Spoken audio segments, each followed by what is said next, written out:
नमस्कार दोस्तों, बहुत बहुत स्वागत है आप सबका करंट अफेयर्स सीरीज की आज की इस वीडियो में, जिसमें हम डिस्कस करने वाले हैं करंट अफेयर्स यानी कि समसामयिक विषयों पर आधारित कुछ इंपॉर्टेंट एमसीक्यूज को।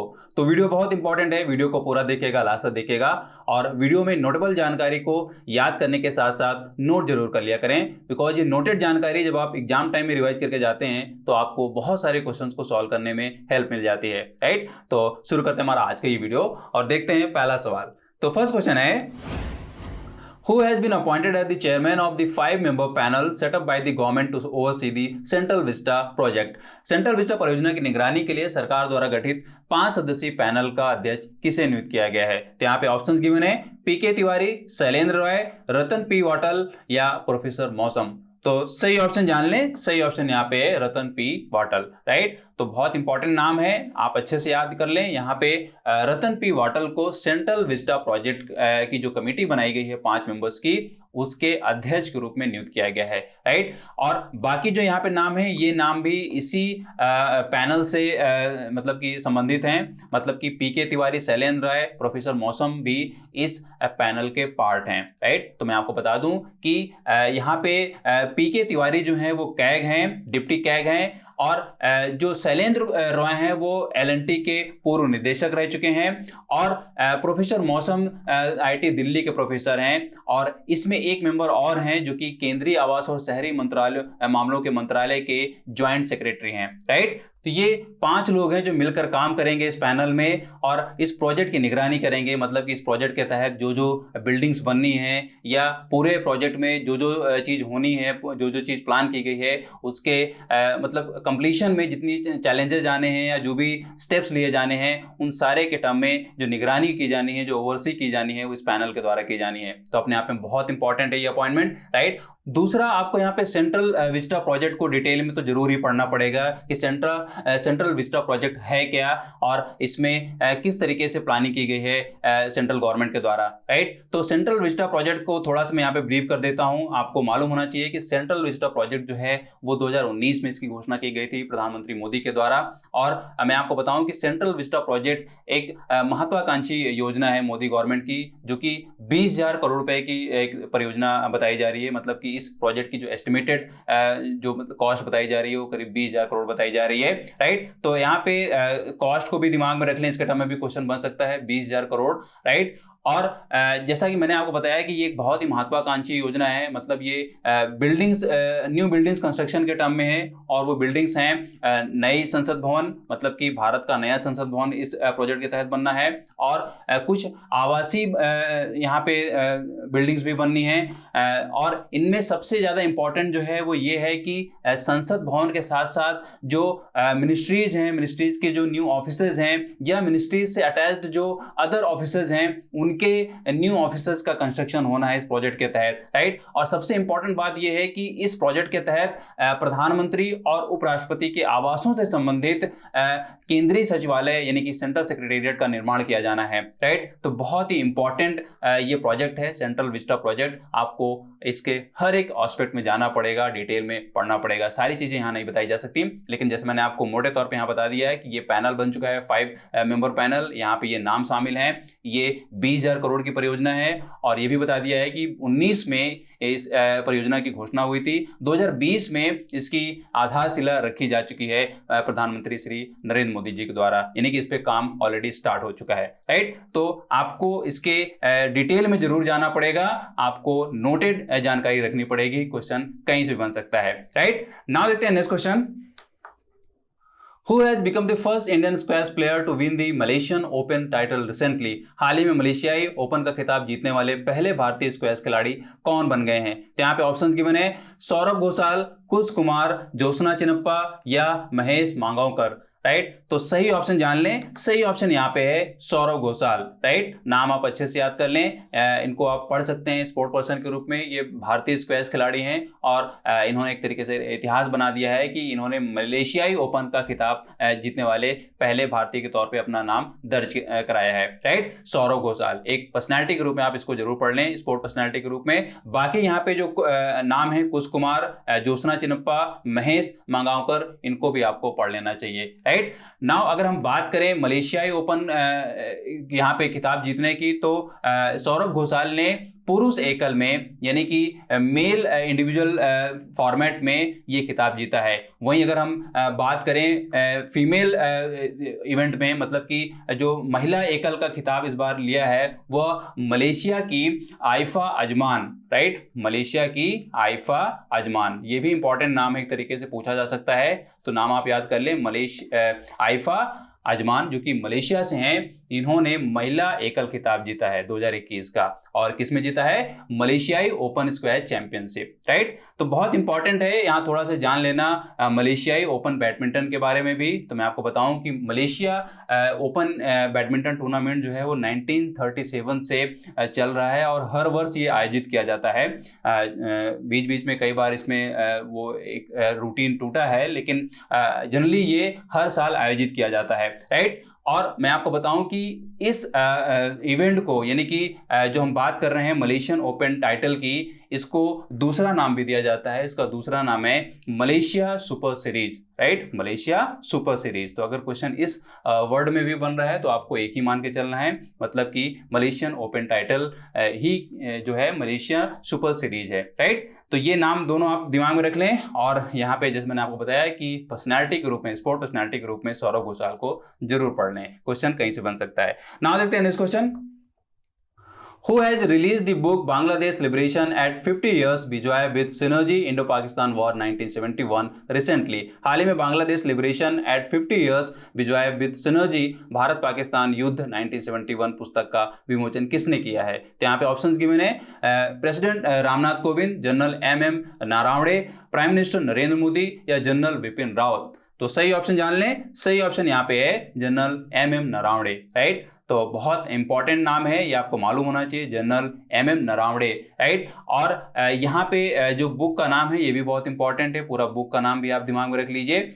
और इसको विमोचित किया है जनरल एम नारावणे ने, राइट। दूसरा, अगर मैं आपको बताऊं कि यह बुक किस सब्जेक्ट में लिखी गई है, यानी कि क्या नरेट करती है, तो मैं आपको बताऊं, देखिए यहाँ पे आप नाम से भी समझ सकते हैं, 1971 इसमें शामिल है, यानी कि ये जो बुक है वो 1971 वार को नरेट करती है। और खास तौर पे इसमें जो मतलब जो भी नरेशन की गई है, जो भी यहाँ पे वृत्तांत लिखे गए हैं, इंसिडेंट्स जो बताए गए हैं, वह बांग्लादेश और इंडिया यानी कि भारत और बांग्लादेश दोनों देशों के लेखकों द्वारा रखा गया है। और सबसे इंपॉर्टेंट बात यह है कि इसमें कई सारे लेखक ने खुद इस युद्ध में पार्टिसिपेट किया है, मतलब कह सकते हैं कि इसमें वार में शामिल होने वाले या जो पार्टिसिपेंट्स रहे हैं उनके निजी अनुभवों का भी इसमें एक तरीके से वृत्तांत मिल सकता है, राइट। तो काफी इंपॉर्टेंट है हिस्टोरिकल पॉइंट ऑफ व्यू से, आप अगर इसको हो सके तो जरूर पढ़िएगा। लेकिन अगर आप इसको नहीं भी पढ़ रहे हैं तो एक इंपॉर्टेंट पॉइंट के तौर पे आप स्टैटिक पॉइंट आपको जरूर मिल जा रहा है इस क्वेश्चन में कि 1971 जो वॉर हुई थी वो क्या थी और उसके डिफरेंट एस्पेक्ट्स क्या थे। आपको एक हिस्ट्री का पॉइंट यहां मिल गया है। आप इसको याद करने के साथ साथ अगर आपने इस वॉर को अभी तक नहीं पढ़ा हुआ है, इसके इंपॉर्टेंट पॉइंट्स को आप नहीं जानते हैं, तो आप जरूर इसको डिटेल में पढ़ लें। लेकिन मोटे तौर पे आपको मालूम होना चाहिए कि ये जो वॉर था वो इंडिया और पाकिस्तान के बीच था, बांग्लादेश को बनाए जाने के पॉइंट ऑफ व्यू में, राइट। तो बहुत इंपॉर्टेंट है, 1971 को डिटेल में जरूर पढ़ें। और इसके कॉन्टेक्स्ट में आपको ये भी पढ़ना चाहिए कि उस टाइम पे यानी कि उस दौरान 1971 में वर्ल्ड कम्युनिटी का क्या रोल था या क्या रवैया था भारत के प्रति, राइट। तो ये सारे एस्पेक्ट्स में क्वेश्चन एक तरीके से बनते रहे हैं हिस्ट्री में, और खास तौर पे आपको तब इसको डिटेल में पढ़ना चाहिए जब आप सिविल सर्विसेज की तैयारी कर रहे हो। बहुत इंपॉर्टेंट है, क्वेश्चन जरूर इस पे बनता रहा है और आगे भी बनते रहेंगे, राइट। नाउ देखते हैं next question. Which Indian startup has test fired India's first privately built cryogenic rocket engine Dhawan 1? किस भारतीय स्टार्टअप ने भारत के पहले निजी तौर पर निर्मित क्रायोजेनिक रॉकेट इंजन धवन 1 का परीक्षण किया है? तो यहाँ पे ऑप्शंस गिवन है, ल्यूमिनस, ब्लैकवॉल, ओजस या स्काईरूट। तो सही ऑप्शन जान लें, सही ऑप्शन यहाँ पे है स्काईरूट। जी, स्काईरूट कंपनी है और इसी की ये परियोजना है, प्रोजेक्ट है जिसका नाम है cryogenic rocket engine Dhawan 1, right. ये धवन 1 जो है वो एक क्रायोजेनिक इंजन है और यहाँ पे रिकॉर्ड बना है एक तरीके से कि इंडिया में किसी निजी कंपनी ने क्रायोजेनिक इंजन को डेवलप किया है और उसका परीक्षण किया है, राइट। कंपनी है स्काईरूट, इसको भी आप डिटेल में पढ़ सकते हैं। यानी कि जैसे मैंने आपको पहले भी बताया है कि किसी भी कंपनी का जब बात आए या किसी ऑर्गेनाइजेशन की बात आए तो आपको उसके स्टैटिक पार्ट में जरूर जाना चाहिए, यानी कि वो कंपनी क्या है, उसके प्रोडक्ट्स क्या हैं अभी तक। और उसी तरीके से हम यहाँ पे समझ सकते हैं स्काई रूट के टर्म में भी कि इसने अभी तक क्या क्या रिसर्च की है, क्या क्या डेवलपमेंट्स की है स्पेस टेक्नोलॉजी के टर्म में और खासतौर पर रॉकेट टेक्नोलॉजी के टर्म में, राइट। तो वो आप पढ़ सकते हैं। लेकिन अगर हम यहाँ पे धमन 1 को समझने की कोशिश करें तो आपको क्रायोजेनिक इंजन क्या होता है इसके बारे में मैंने आपको डिटेल में बताया हुआ है, आप उस वीडियो में जा सकते हैं, उसको ढंग से पढ़ सकते हैं। लेकिन मैं आपको थोड़ा सा यहाँ पे ब्रीफ जरूर करूंगा धमन 1 के बारे में जी। तो धमन 1 जो है वो भी एक क्रायोजेनिक इंजन है, यानी कि इसमें भी हम जो सॉलिड फ्यूल है उसको यूज करने के बजाय हम इसमें एक तरीके से लिक्विड और गैस फ्यूल्स का यूज करते हैं। और खास तौर पे इस पे हम जो फ्यूल यूज करते हैं वो फ्यूल है लिक्विड प्राकृतिक गैस, यानी कि तरल प्राकृतिक गैस, यानी कि लिक्विड नेचुरल गैस, और दूसरा है लिक्विड ऑक्सीजन जिसको हम LOX भी बोलते हैं, राइट। तो ये दोनों गैसेस का जो कॉम्बिनेशन होता है वो रॉकेट के लिए हाई प्रोपेलेंट की तरह काम करता है, यानी कि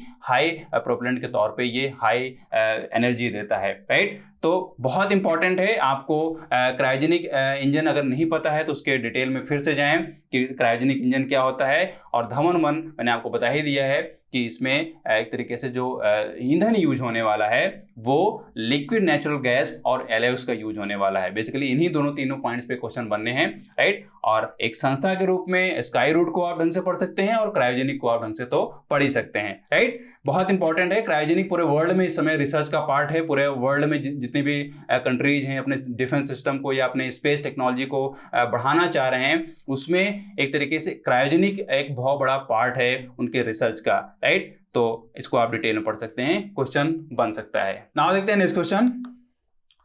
Who among the following has been appointed as the next chief executive officer of Twitter recently? हाल ही में ट्विटर के अगले मुख्य कार्यकारी अधिकारी के रूप में इनमें से किसकी नियुक्ति की गई है? तो यहाँ पे ऑप्शंस गिवन है जैक डोर्सी, पराग अग्रवाल, सुंदर पिचाई या सत्य नडेला।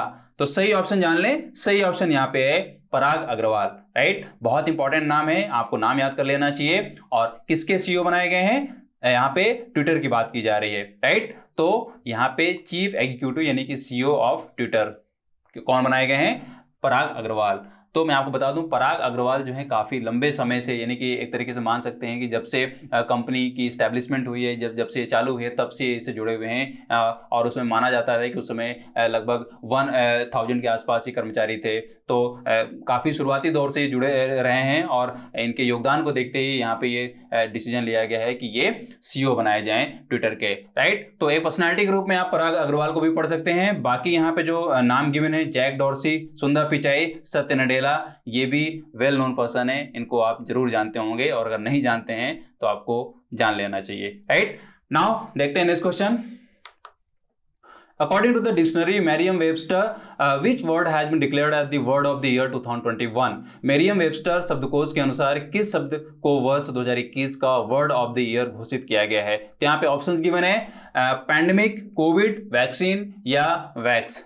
तो सही ऑप्शन जान लें, सही ऑप्शन यहाँ पे है वैक्सीन, राइट। बहुत इंपॉर्टेंट है, ये वर्ड आप दिमाग में रख लें। और किसने 2021 का वर्ड घोषित किया है? Mariam Webster, right. इसको भी आप एक तरीके से पढ़ सकते हैं कि मैरियम वेबस्टर क्या है, ये शब्दकोश किस तरीके से काम करता है, ये डिजिटल मोड में काम करता है या फिजिकल कोई एक तरीके से शब्दकोश पब्लिश करता है, यानी कि बुक के फॉर्म में करता है या डिक्शनरी के फॉर्म में, राइट। तो मैरियम वेबस्टर को भी जान सकते हैं। वैक्सीन देखिए यहाँ पे बहुत इंपॉर्टेंट इसलिए हो जा रहा है बिकॉज मैरियम वेबस्टर के अनुसार अगर 2020 से इसको कंपेयर किया जाए तो 2020 में जितना इसको सर्च किया गया था उससे कहीं ज़्यादा 2021 में इसको सर्च किया गया है। और मैरियम वेबस्टर के अनुसार ये जो सर्चिंग बढ़ी है वो करीब 6 गुना बढ़ी है, यानी कि लगभग 601% की वृद्धि देखी गई है वैक्सीन वर्ड की सर्चिंग में, राइट। इस वजह से मैरियम वेबस्टर ने इसे वर्ड ऑफ द ईयर 2021 घोषित किया है, राइट। तो बहुत इंपॉर्टेंट है। अब अगर बात आई है वैक्सीन की तो आप भारत के टर्म में वैक्सीन का स्टेटस आप जरूर उसके टर्म में अपडेटेड हो जाएं। और ये भी दिमाग में डेटा जरूर रख लें कि यहाँ पे इंडिया में कौन कौन सी वैक्सीन अलाउ की गई हैं और किन वैक्सीन को ज़्यादा यूज किया गया है, उनका डेटा क्या है, राइट। इन सब के टर्म में भी क्वेश्चन जरूर आने वाले समय में बनने वाला है, राइट। तो दोस्तों यही थे हमारे आज के इंपॉर्टेंट क्वेश्चन जो जरूर आपके किसी न किसी एग्जाम में पूछे जा सकते हैं या पूछे गए प्रश्नों के लिए इंपॉर्टेंट हिंट की तरह काम कर सकते हैं, राइट। तो वीडियो अगर हेल्पफुल लगी तो इसको लाइक करें, शेयर करें, और अगर आप चैनल में नए हैं तो इसको सब्सक्राइब कर लें, साथ में बेल आइकन को प्रेस कर लें ताकि आपको इंपॉर्टेंट जो वीडियोज हैं उसकी अपडेशन मिल जाया करे। और अगर आप सोशल मीडिया में फेसबुक और इंस्टाग्राम पे हैं तो वहां पे भी आप हमको फॉलो करें, वहां पे भी हम बहुत सारी अपडेट्स देते रहते हैं एग्जाम्स रिलेटेड, राइट। और अगर आप ज्यादा से ज्यादा करंट अफेयर्स पढ़ना चाह रहे हैं तो आप हमारी साइट पे जाइए, वहां पे आपको डेली करंट अफेयर्स दी जाती है जहां पे आप डिटेल में पढ़ सकते हैं, कम समय में पढ़ सकते हैं और कई सारे पॉइंट्स को याद कर सकते हैं, नोट कर सकते हैं और इस नोटेड जानकारी की हेल्प ले सकते हैं अपने एग्जाम टाइम में रिवाइज करके जब आप जाएंगे उसे, राइट। तो बहुत ही हेल्पफुल होती है ये नोटेड जानकारी। आप जरूर साइट पे रोज जाया करें, वहां पे देखें कि कौन कौन से इंपॉर्टेंट पॉइंट्स दिए गए हैं और उन सारे इंपॉर्टेंट पॉइंट्स को आप पढ़ें, एक बार उसको याद करें और जो भी बहुत इंपॉर्टेंट आपको लगे उसको नोट भी जरूर कर लिया करें, राइट। तो पढ़ते रहिए, मस्त रहिए, मिलता हूं आपसे नेक्स्ट वीडियो में, तब तक have a nice day, great day and thank you.